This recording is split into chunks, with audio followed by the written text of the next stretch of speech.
Ulitin nga natin. Hi! Hi. Good evening. What do you want me to call you? Shane. Sane? Shane. Shane. S-H-A-N-E. Yes. Okay. And ilang taong ka na, Shane? Turning 47 this November. Ay! Wala lang, napaay lang ako. 47. Yes. Asa ka ngayon? Andito sa bahay. Sa lugar yan? Malabon. Malabon? Yes. Taga Valenzuela yung caller before you, ha? Oo nga. Oo. Malapit lang din yun. You are 47, tama, no? Yes. Can I ask you a sensitive question? Sure. Do you get offended when people ask your age? No, kasi I don't look like 47. Ayabang ha? Ayabang ha? No, I mean, may mga tao kasi that they get offended when you ask their age. Ikaw hindi ka kasama doon. Hindi, kasi accept ko naman na tumatanda naman talaga lahat ng Oo tao. naman. Pero at least ikaw, according to you, tumanda kang gumanda ka pa. Yeah, actually. Ay, di ikaw na. Anyways, si Shane ay Malabon. Anong pinagkakaabalahan mo sa iyong buhay? Actually, nag-work ako before as OFW. Saan? Saan bansa ka galing? Sa Singapore. Doon din galing yung unang caller natin, ha? Hindi ko narinig yung part na yun. Tatlong buwan lang siya doon. Kumuha lang sa flyer. Ikaw? 9 years ako nag-work. 9 years ako nag-work. 9 years. Ang tagal, ha?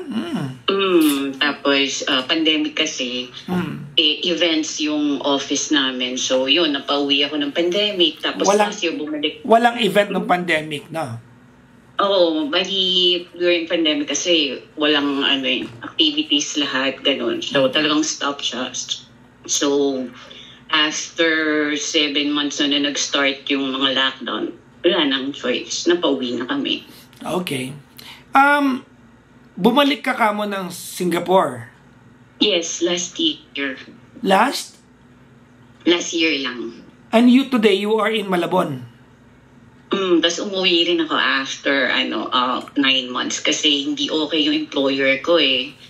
Bali, nag-work ako 12 hours a day tapos wala akong day off. So, yun, parang very stressful tsaka hindi happy. So, may mga tao talagang slave driver. Tama na? Pangit yung employer ko eh. So, oo nga, tapos ikaw maganda ka pa naman, di ba? Magandang may edad, tapos pangit siya.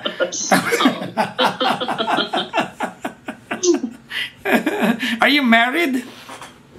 Actually, I'm separated. Separated. You have kids? Yeah, dalawa. How many kids do you have? Dalawa. Bali, graduate na yung isa, and then yung isa graduate na next year. Male, female? Parehong girl. Parehong girls. So, yung isa pag-graduate na, ikaw nagpapaaral? Yeah, actually, I'm single mom. Pero nung bumalik ako ng Pilipinas na, nag-ask na ako ng help dun sa father. And then, yun, naging okay naman. Okay. So, support naman siya. And at then, least you have that settled, no? Yung partner, settled mo yan. Okay. So, gaano katagal na kayong hiwalay ng tatay ng anak mo? Actually, married kami ng 11 years. Tapos, hiwalay na kami, magpi-15 years na. Okay, hold on. You were married for 7 years? 11 years. At hiwalay na kayo ng? Magpi-15 years na. Okay. Would it be safe to assume na 25, 26 yung panganay mo? Yeah. Okay. Galing ko na. Same age ba tayo? No. I'm 26. Okay. Try mong mag-react. Try mo lang. No. I understand. Natuwa ako. As in, buti na-choose mo. Kasi I'm not expecting. Kasi alam ko sa dami rin ng call and everything. Yes, medyo marami. First time talagang nag-try. As in, ako naman, lagi lang ako nakikinig sa'yo. Ako naman, natutuwa ako dun sa idea na you still wanna talk to me kahit dito lang sa Facebook. Oo, kasi nung nasa radio, wala, hindi talaga. Kahit na nasa Singapore ako, tinatry ko nun. Hindi, ibig ko sabihin, it's not the glamour of a station that you are after. It's the quality of advice you can get from a friend. I like the way you kasi advice. Thank you very much. That means that means something to me. But anyways, let's talk about you. Why are we talking tonight? Gusto ko lang malaman yung thoughts about what happened to me. Parang gusto ko lang marinig yung point of view mo sa mga nangyari sa akin. I will do my best. Yun. Kasi actually, nag-separate kami ng tatay ng mga anak ko because of my best friend. Dinitray nila ako pareho. So your husband had an affair with your best friend? Oo. Okay. As in... Best friend mo dati. Ngayon, I'm sure di mo na best friend ngayon. Oo, hindi na. Tinanggal ko na sa buhay ko, syempre. Sino mas maganda? Ikaw o yung best friend mo? Alam ko, siguro, mas bata lang siya ng 5 years sa akin. You are not answering my question. Hindi ko masabi. Kasi alam ko parang pareho naman kami ng level ng ganda. Pero sexy ako sa kanya during that time eh. And until now. No, kasi alam mo kung ba't ko tinatanong yan? Because a lot of the cheating that men would do has everything or almost everything to do with physiological needs. Kasi sabihin, kaliguban lang yan. Ha?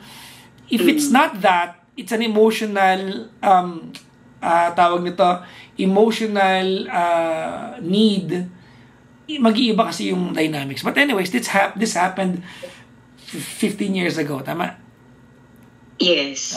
Medyo blurred na yan ngayon sa'yo. Tagal na eh. Oo. Nakamove on na ako. It's just that actually, parang gusto ko lang marinig yung thoughts mo about it. Yung ganun. Wala lang kasi actually yun nga. Diba, parang David Trainee, actually first boyfriend ko siya. And then, person everything. And then, what happened is, yun nga, kasi manager siya dati sa call center. Tapos, actually, yung kaibigan ko na yun talagang siya pumapatol talaga siya sa may asawa. Pero, not in my wildest dream na pati ako tataluhin niya. Kasi tinignan ko siya as ito naman kasi siyang kaibigan, and then siya naman yung nakipagkaibigan talaga sa akin. When you say best friends kayo, gaano katagal mo siya kilala? 5 years kasi nung nag-work ako dun sa isang wala yan, hindi best friend. Wala, hindi best friend yan. Friend lang, close friend siguro. Siguro, close kami ng mga panahon ngayon. As in, feeling ko kasi naging very close talaga kami. Kasi talagang as in, dahil magkasama kami sa work, I share my problems, siya din. Yung ganon, as in, very close kami that time. Tapos, yun nga, hindi ko talaga na-expect. Kasi minsan nagjo-joke pa nga yung ex ko na pag naging ganyang kakataba. Kasi actually, chubby-chubby siya eh. Pag sabi niya, iiwan kita, may mga ganong jokes pa siya. Parang hindi ko talaga na-expect. And actually, nung time nga na parang nararamdaman ko, inaano pa yung sarili ko na nagiging paranoid ba ako. Wait, tanong ako, ma'am. No? We don't have to do this, but only if you can. How'd you find out? Ano? How did you find out? Actually, sinabi ng best friend ng ex ko. Kasi kahit may mga katibayan ako, yung sarili ko pa rin yung inaano ko na, kasi naging possessive talaga ako. Aminado naman ako doon. Na alam ko na sakal siya doon. Kaya talagang, kasi hindi wala na kami before. You lost me there. How did you find out? Sinabi nung best friend niya sa akin. Kasi hindi niya na rin daw, naawa siya sa akin. Best friend, Nino? Nung ex ko. Kasi, syempre, mga friend niya, mga ganun. Okay. Kasi nagtatanong ako sa kanila na parang, I know may someone, I know nararamdaman ko, ganyan. Pero hindi ko talaga mahuli-huli kung sino. Anyways, sige, nakalipas na to, 15 years ago. You now have your own lives, you've started a new life, you went to Singapore. Are you single? Are you single right now? Yeah, actually, nagka-boyfriend ako na nasa Singapore ako. Kaya lang dumating ako sa point na parang na umay na ako kasi parang yung pangalawa, although mas bata kasi sa akin, is hindi rin naman nag-workout. So parang after that, parang wag na, okay na, total, kaya ko naman mag-isa eh. Parang I'm okay naman eh. So parang yung as of now, yung status ng heart ko is, yun na, maging ano na lang, kontenta naman ako, kasama ko yung mga anak ko.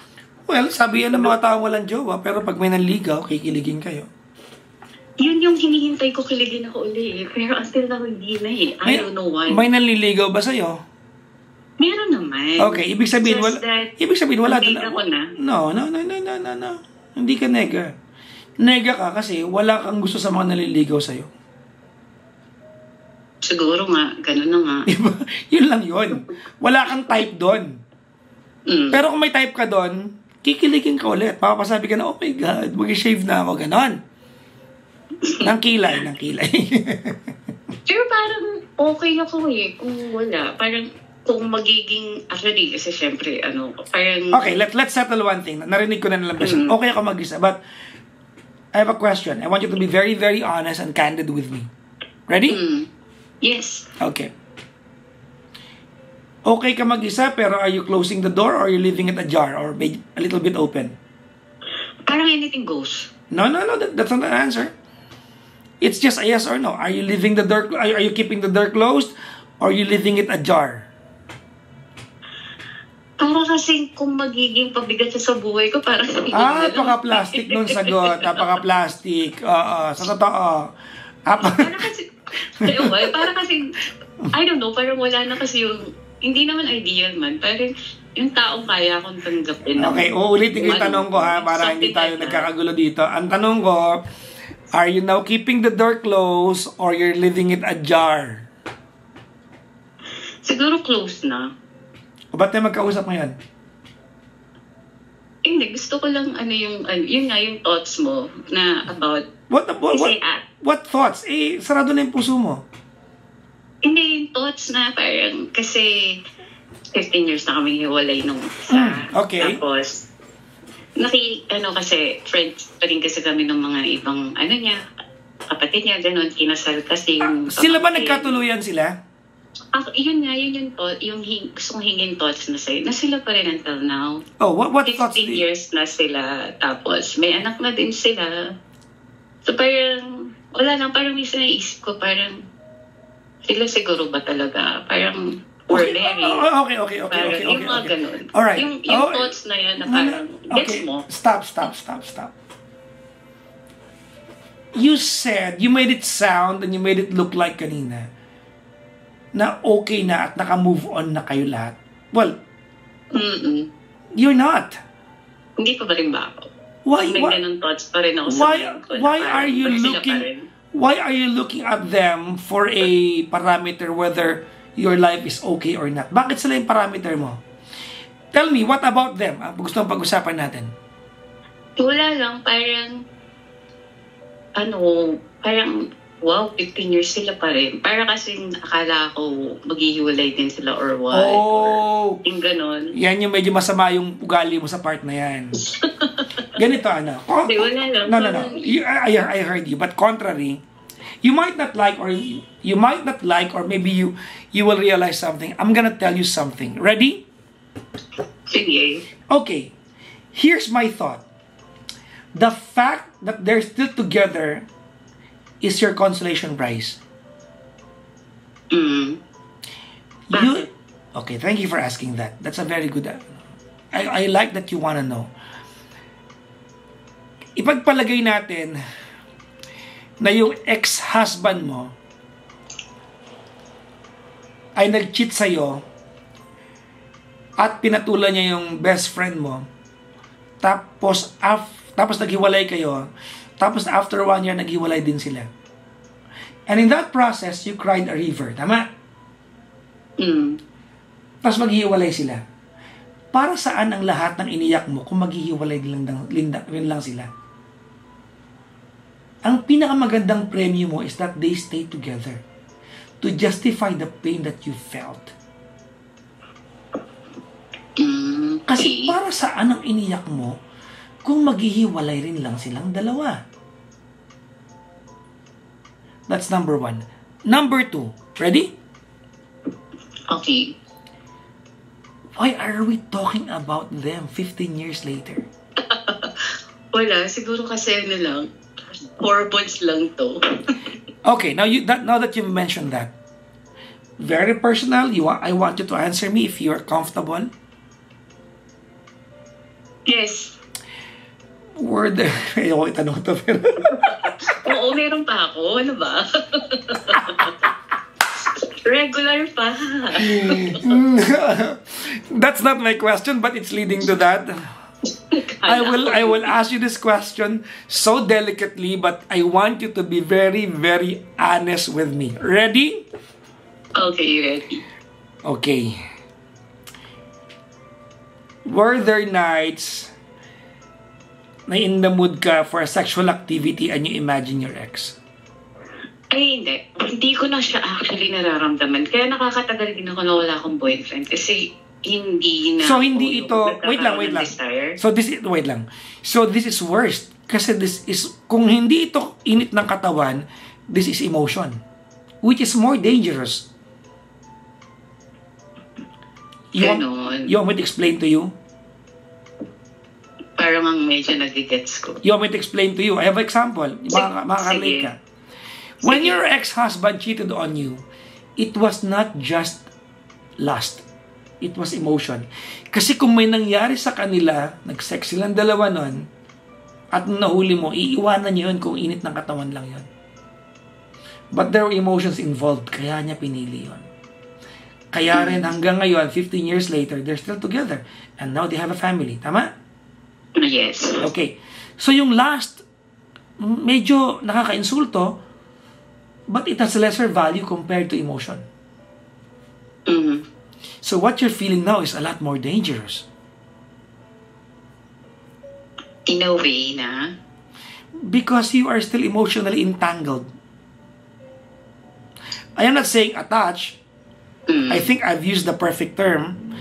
You are still emotionally entangled with your ex. Tama, mali? Baka nga. Pero, ewan ko, minsan bigla kasi siyang pumapasok sa panaginip ko, na dun sa panaginip. Anong eksena niyo doon? Pinagpalit niya pa rin ako.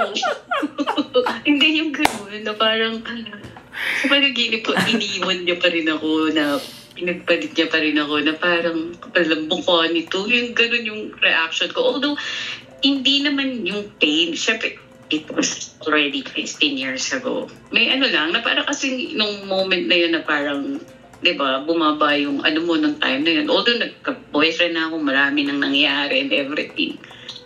Yun, kaya parang may mga, kaya that's why I want to know kung ano yung thoughts mo about it.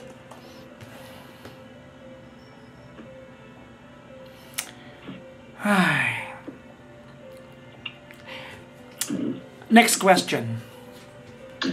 Yes, go. Be truthful, alright?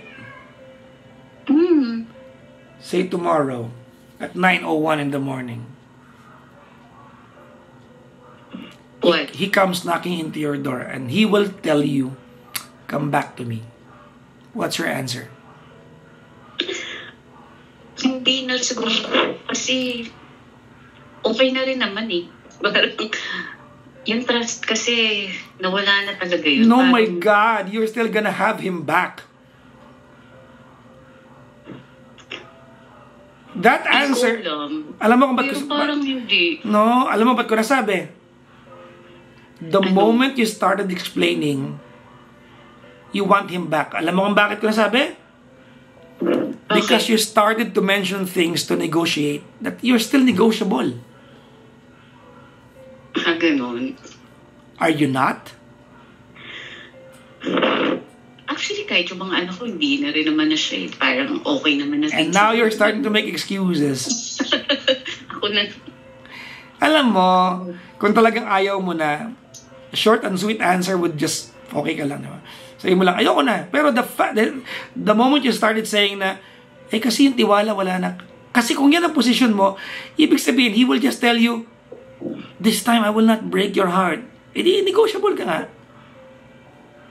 Parang kasi blanco ng feelings. Parang, I don't know. Can you imagine how alien is this that we are talking about an ex who is from 15 years ago?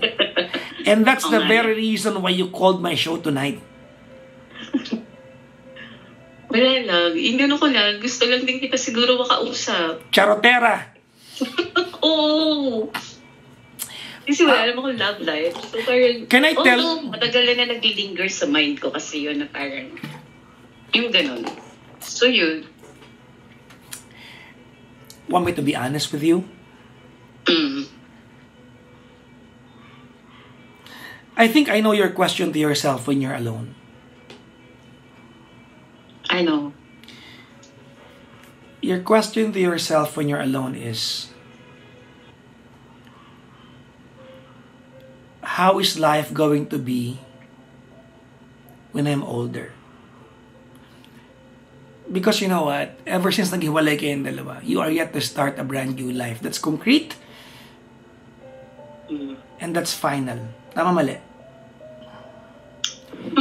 You have not yet settled searching. You are still searching. And you haven't found any. And you want to cloak, you want to mask those empty spaces in your heart by talking about a person who can be your closest reference to having a relationship.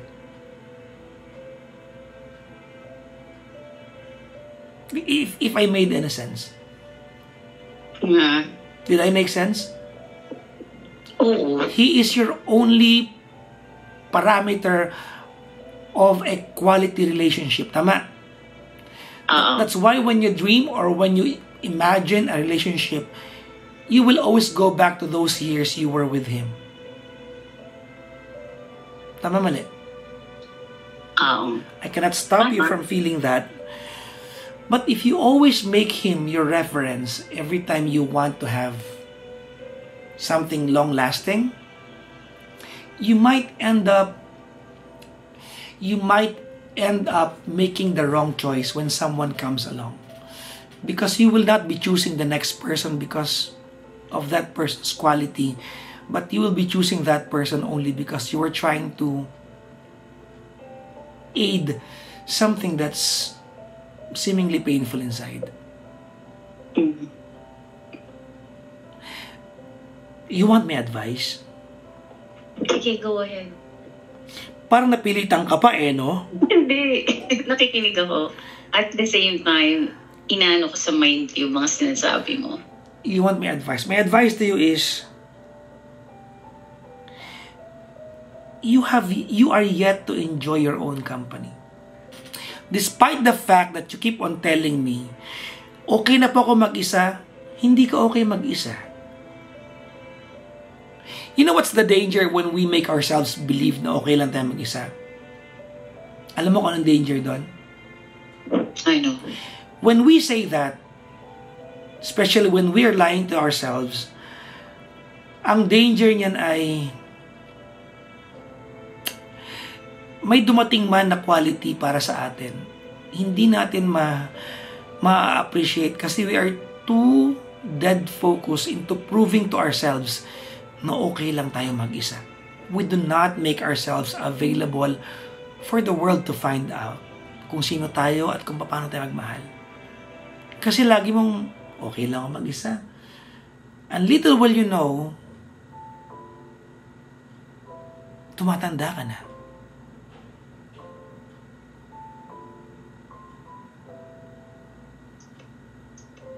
This is not the older years that you imagined for yourself.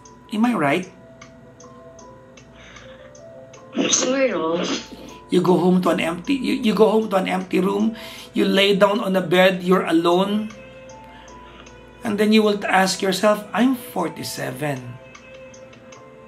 I'm alone. Where have all the years gone by? In 3 years' time, you will be 50. Mga kaibigan, kung nakikinig kayo sa usapan namin ni Shane, there's nothing wrong being 47 and being alone. Walang masama doon. if you are really honest na okay ka lang talaga. But if you're not, it's not a crime to admit and make yourself available to the world. Go out. Meron akong kasabihan. Tanungin mo ako naman, ano po yung manong ka? Ano yun? You will never be found unless you're available. Oo. And you have made yourself, you have always made yourself believe that you are not available kasi okay ka lang mag-isa. Tama? Para kasi wala namang dumarating na... Did you just deflect on what I said? You just deflected me. You deflected me. Napaka-bitter mo, Shane! Bitter ba ako? Yes. Not in a bad way, but bitter ka in a sense that you're defensive because you survive only this way. Tama?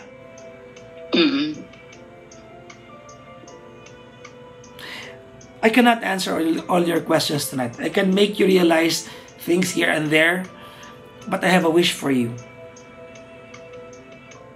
Ano yun?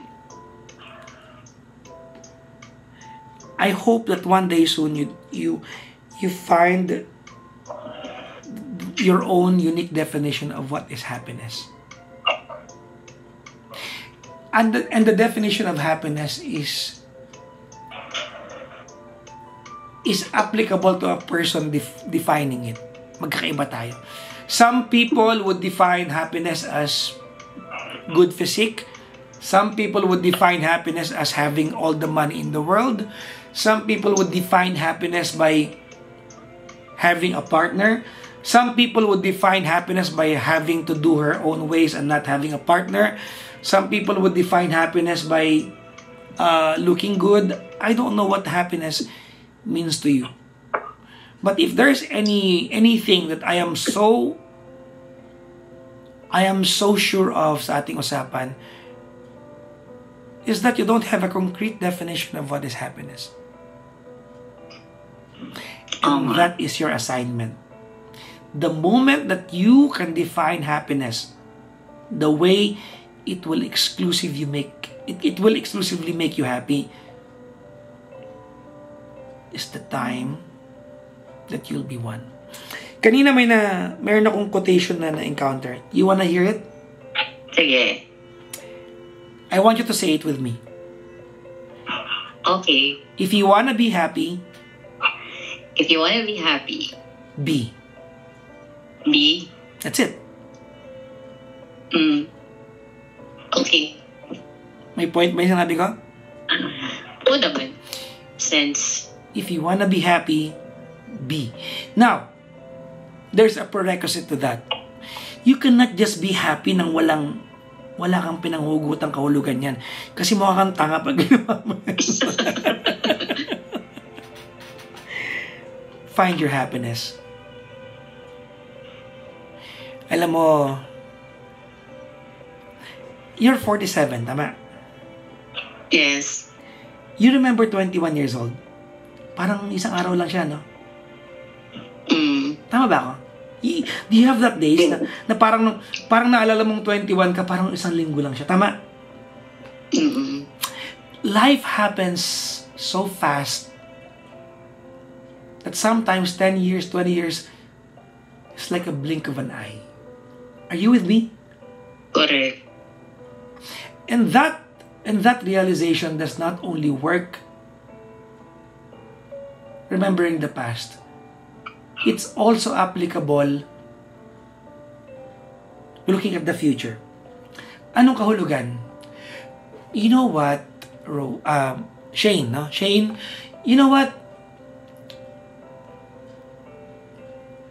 You might blink today, and then when you open your eyes after that blink, you are 50. For crying out loud, 50 is 3 birthdays away. And you are yet to define happiness the way it will make you happy.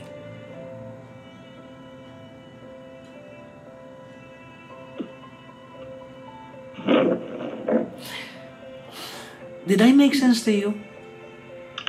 Yes. Always naman. Can you... I have a favor to ask. Ano yan? Can you not make your ex-husband and your ex-best friend a parameter of how to be happy? Oo naman. Stop making them a part of a conversation of why you should exist as a partner to anybody. Move on from that. They're happy together. Huwag mo nang pangarapin masira sila para tumawa ka.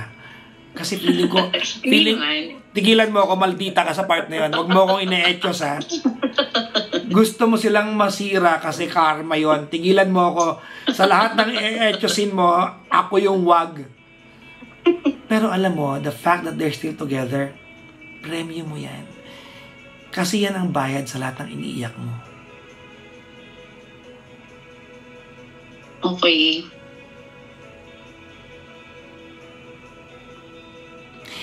You will be found soon. Just be available for the world. Oo nga. Siguro nga. Kaya ganun.